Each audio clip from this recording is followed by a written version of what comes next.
ధైర్యం అనేది క్రైస్తవుని యొక్క లక్షణం. సామెతలు 28:1 నీతిమంతుడు సింహం వలె ధైర్యంగా ఉండును, దుష్టుడు ఎవరో తరుముకుండానే పారిపోనని దేవుని లేఖనం సెలవిస్తూ ఉంది.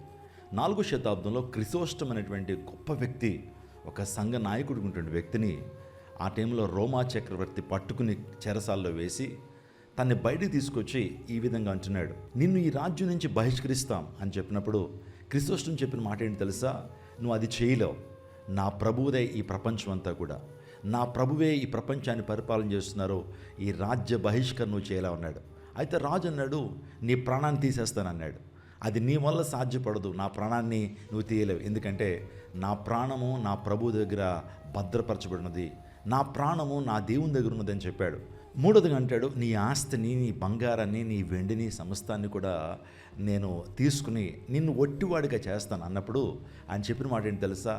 నా ఆస్తిపాస్తులన్నీ కూడా, నా సంపదలన్నీ కూడా నా దేవుని దగ్గర భద్రపరచబడి ఉన్నాయి. పరలోక రాజ్యంలో నా ధనము నేను సమకూర్చుకున్నాను, అది ఏ ఒక్కరూ కూడా దొంగిలించలేరు, దొంగిలించలేరు, నువ్వు దొంగిలించలేవు, అక్కడ పరలోక రాజ్యంలో భద్రపరచబడి ఉంది అన్నాడు. 4వదిగా అందరి చేత నేను కొట్టిస్తాను, నిన్ను ఏకాగ్గా చేస్తాను, ఎవరు నీతో మాట్లాడకుండా చేస్తాను అన్నప్పుడు ఆ వ్యక్తి చెప్పిన మాట ఏంటి తెలుసా?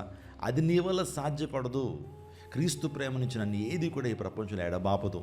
అది వేళ ఉపద్రవమైనా, కరువైనా, హింసలైనా, నిందలైనా క్రీస్తు ప్రేమ నుంచి నన్ను ఏది ఎడబాపదు అన్నప్పుడు అవాక్ అయిపోయాడు రాజు. ఇంత గొప్ప విశ్వాసం, ఇంత గొప్ప రోషం ఈ వ్యక్తిలో ఉందేంటి అనే ఆలోచన ఆ రాజులో కలిగింది. ఈరోజు ఈ వీడియో చూస్తున్న నీవు ఎన్నోసార్లు క్రీస్తుని నువ్వు అమ్మివేసినటువంటి సన్నివేశాలు చాలా ఉన్నాయి కదా. నీ బంధువుల దగ్గర, స్నేహితుల దగ్గర, నీ కాలేజ్లో, నీ వర్క్ స్పాట్లో నేను క్రిస్టియన్ అని చెప్పుకోవడానికి ఎందుకు భయపడుతున్నావు? ఈ రోషం నీకొద్దా? క్రీస్తును కలిగి ఉండటం మన జీవితాల్లో గొప్ప భాగ్యం అండి. క్రీస్తును కలిగి ఉన్నటువంటి వాడు గొప్ప ధైర్యంతో ఉంటాడు, పరలోక రాజ్యాన్ని పొందుకుంటాడు, నిత్య జీవాన్ని పొందుకుంటాడు.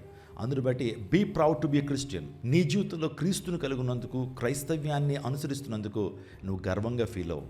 దేవుడిని దీవించును గాక. ఆమేన్.